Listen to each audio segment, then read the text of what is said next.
غلط يا عبد الله، غلط انك تترعش وعينك تزوغ من الخوف قدام كلب زي ده. كده هتبقى بتطمعه فيك بزياده وبتحدف دماغه على الشر والاذيه.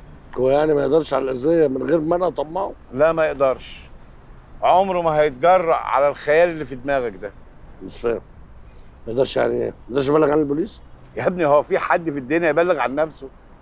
لا اشرحها لي، فهمني. يا عبد الله، رمضان بتاعك ده هو المجرم الاساسي، ده المزور اللي ضرب الشهاده بايده، انت حيالله محرض على الرشوه. ايوه صح، صح يا شوقي، ده هو كده اللي يندبع اكتر مني، وخصوصا انك انت بتقول ان هو لسه مخلص عقوبه 7 سنين في تزوير، مش كده؟ صح؟ ايوه.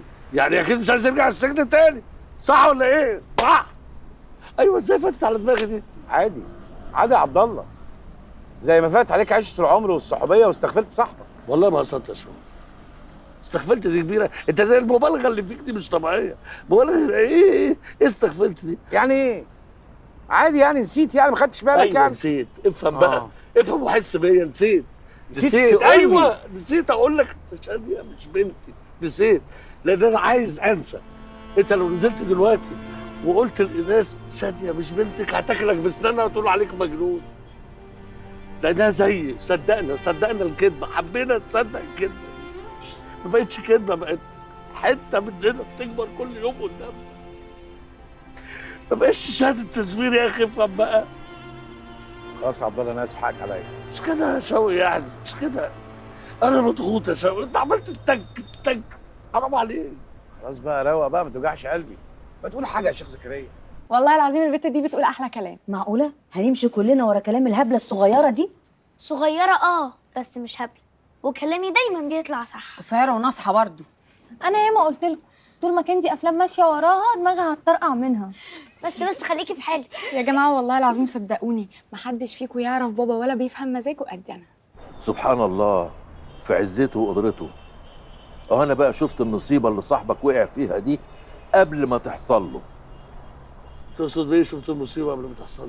اصل انا امبارح كده دخلت اوضه مكتبك وتركعت ركعتين وقلت ادعي لك دعوه حلوه تقعد لك يعني في صحتك وعينك وعافيتك وعيالك. وبعدين غفلت شويه كده وعيني راحت في النوم، شفت استغفر الله العظيم استغفر الله العظيم تعبان كبير قوي قوي قوي واقف على باب البيت عندك وقعد يتسحب لغايه ما وصل لغايه اوضه نومك، وبعدين قعد يتلف حوالين رقبتك كان هيخنقك، وبناتك ومراتك واقفين يتفرجوا عليك ومفيش حد منهم قادر يخلصك منه. سبحان الله، ده انا حلمت بيك انا اصلا ولا في التخشيب. يا جماعه هو احنا هنقضيها احلام ولا ايه؟ ما تخلينا في الواقع. بقول لك يا عبد الله، الواد الصايع بتاعك ده لا تعبان ولا هيلف حوالين رقبتك ولا في ايده اي حاجه اساسا. بجد يا شوقي، امال الشر اللي انا شفته في عينه ده ايه؟ يا سيدي لا عيني ولا مناخيره، انا راجل محامي لا بتاع احلام واحاسيس والجو الفاضي ده. انا راجل بتاع قانون، وانا راهنك واحلق شنبي ده لو شفت الواد ده تاني. وانا بتمنى من ربنا ان حلفانك ما يقعش خالص عشان ما تحلقش شنبك. بعينك يا شيخ زكريا، بعينك.